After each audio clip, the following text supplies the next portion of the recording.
नमस्कार दोस्तों, स्वागत है आपका सारुंस मटेरियल्स में। आज हम लोग कंस्ट्रक्शन में यूज होने वाले बहुत ही छोटे पार्ट लेकिन बहुत ही जरूरी और महत्वपूर्ण पार्ट के बारे में बात करने जाएंगे।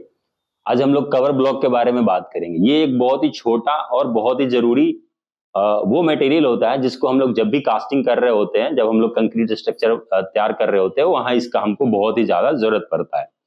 तो इस इमेज में देखकर आप समझ सकते हैं कि जब भी हम लोग कोई कंक्रीट मटेरियल से कोई कंक्रीट को तैयार कर रहे होते हैं, पैकिंग कर रहे होते हैं या हम लोग उसकी ढलाई कर रहे होते हैं, तो वहां हम लोगों को एक छोटा सा कवर देना पड़ता है ताकि जो हम लोग को रेनफोर्समेंट के लिए जो हम लोग स्टील को यूज कर रहे होते हैं तो उसकी पैकिंग हो जाए। दरअसल आप लोगों को भी बहुत अच्छे से पता होगा कि ये आयरन मटेरियल होते हैं और इस पे आपके पानी का, हवा का, वेदर का, इन सभी चीजों का बहुत ही ज्यादा इफेक्ट पड़ता है। और ये रेनफोर्समेंट ही है आपके पास जो आपके पूरे कंक्रीट मटेरियल को होल्ड करके बहुत ही अच्छे तरीके से रखता है और ये मजबूती प्रदान करता है ना। तो ये जो रेनफोर्समेंट आप देख रहे हैं, इसको साइड से कुछ ना हो, पानी नहीं लग जाए। जैसे अगर आप इसमें पानी आता है तो यहाँ क्रोजन, रस्टिंग वगैरह सब कुछ हो जाता है और ये धीरे धीरे ना आपको कुछ समय के बाद ये खराब हो जाएगा। जब ये रस्टिंग या क्रोजन से अब केमिकल अटैक से जब भी इसको अटैक किया जाता है या अटैक हो जाता है, किसी भी कारण से हो जाए, तो ये धीरे धीरे खराब होने लगती है। इसको बचाने के लिए हम लोग हमेशा लास्ट जो सरफेस होता है कंक्रीट का और जो आपके आयरन वो होते हैं, सरिया होते हैं, उसके बीच में हम लोग कुछ गैप छोड़ते हैं, उसी को हम लोग कवर कहते हैं। इसको कवर करना बहुत जरूरी होता है। और अब हम लोग देखेंगे कि किस पार्ट के लिए कितना कवर छोड़ना जरूरी होता है, क्योंकि आप कवर ब्लॉक भी आप देखोगे तो कहीं आपको 15 mm की मिल जाएगी, कोई 25 mm की होती है, कोई 40 mm की होती है। और इसकी स्ट्रक्चर इतनी अच्छी होती है कि एक ही कवर में आपको लगभग 2-3 साइज आपको मिल जाएगी। आपको अगर 15 mm की यूज करनी तो उसका स्ट्रक्चर थोड़ा चेंज कर देंगे, मतलब लगाते समय उसको हम लोग थोड़ा टिल्ट कर लेंगे तो वो 15 की भी बन जाएगी, थोड़ा रोटेट कर लेंगे तो 20 की बन जाएगी। इस वीडियो में आप देख सकते हैं, वो एक ही में आप 3-4 अलग अलग यूज कर सकते हैं। ये सब डिपेंड करती है किस कंपनी की आप ले रहे हैं कवर ब्लॉक, उस पर ये डिपेंड करती है। हमारी भी कंपनी बनाती है तो हम लोगों के पास ऐसा अवेलेबल होता है कि आप उसको 15 में भी यूज कर सकते हैं, 25 में भी यूज कर सकते हैं और 40 में भी यूज कर सकते हैं। तो ये तो हो गई कवर के बारे में। और सबसे जरूरी चीज ये है कि हम लोग इसके यूज को देखें कि कहां पर हमें कितनी डालनी होती है कवर।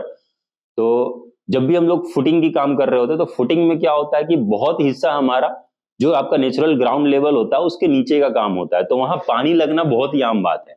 और हम लोग ये बहुत ही हद तक कोशिश करते हैं, बहुत हद तक ये हमारा काम ही है कि पानी को सरफेस के अंदर ज्यादा दूर ना दिया जाए। तो उसके लिए जो कवर प्रोवाइड किया था वो तकरीबन 50 mm की होती है, तो वहां आपकी 50 mm की कवर ब्लॉक यूज की जाएगी फुटिंग के अंदर।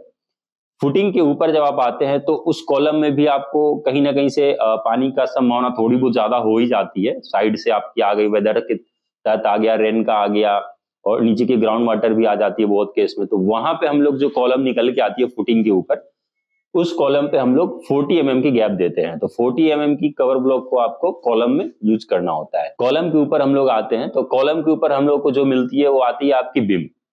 बिम में आपको पानी की समस्या, जो ग्राउंड वाटर की समस्या होती है, वो लगभग लगभग खत्म हो जाती है। वहां पे ग्राउंड वाटर उतना इफेक्टिव नहीं होता है, तो वहां पर हम लोग क्या करते हैं कि इतनी ज्यादा गैप देने की हम लोगों को जरूरत नहीं होती कि पानी इतनी अंदर तक नहीं आ सकती है। तो 25 mm की हम लोग कवर, स्टैंडर्ड में 25 mm की हम लोग कवर आपको बिम में लगाते हैं। बिम के बाद आपको ऊपर में आ जाती है स्लैब, जहां पर ग्राउंड वाटर की समस्या तो नहीं रहती, जो इफेक्ट आता है वो आपको रेन वाटर का आता है। उस जगह पर आप 20 mm की कवर आप दे सकते हैं वहां पे। तो जो स्लैब आती, छत आती है, स्लैब छत में आप 20 mm की पैकिंग के लिए हम लोग साइड से कवर को दे देते हैं, इतना काफी होता है। इसके अलावा भी कुछ जगह ऐसे होते हैं जहां हम लोगों को कवर प्रोवाइड करनी होती है। जैसे आपका वेस्ट होता है, वेस्ट स्टेयर केस में जो हम लोग वेस्ट कॉलम हम लोग देते हैं, तो वहां पर आपकी एक रेंज आ जाती है। वो रेंज आपको 15 से 25 mm की कवर आप लोग वहां पर प्रोवाइड करते हैं। और इसके अलावा एक छज्जा आता है, वहां पर भी आप 15 से 20 mm की आप वहां पर कवर आप दे सकते हैं।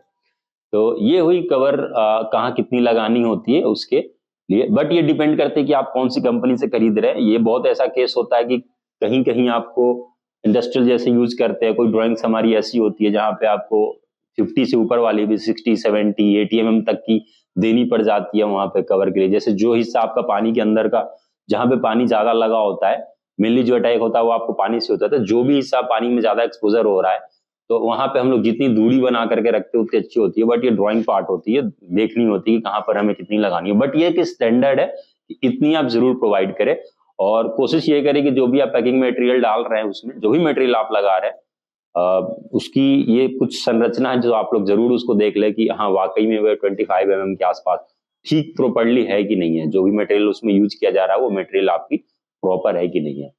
तो इस वीडियो में इतना ही। और एक बात का बहुत ध्यान रखें, ये आपको अक्सर देखने को मिल जाएगी जब भी आप कोई कास्टिंग वगैरह करवा रहे हो तो उसमें आपको गैपिंग बहुत आ जाती है। ये गैपिंग कवर ना लगाने के कारण ही होता है, और कवर ब्लॉक बहुत ही कॉस्टली चीज नहीं होती, बहुत ज्यादा एक्सपेंसिव नहीं होती है, तो आप लोग इसको प्रीफर कर ले। अक्सर क्या होता है, ठेकेदार आपको अपना समय बचाने के लिए इन चीजों से आपको अवगत नहीं कराते, आपको बताते नहीं, उनका भी काम थोड़ा आसान होता है। अब तो आप अपने घर को जब भी बना रहे हो तो इन छोटे चीजों पर जब भी आप कास्टिंग करवा रहे हो, कंक्रीट मटेरियल डलवा रहे हो, तो आप इस चीज का बहुत ध्यान रखें कि जो रेनफोर्समेंट आपके पास है, जो सरिया है, जो स्टील है, उससे आप कुछ ना कुछ कवर जितना स्टैंडर्ड है एटलीस्ट उतना तो जरूर रखें, जो भी एज पर ड्राइंग है आपको।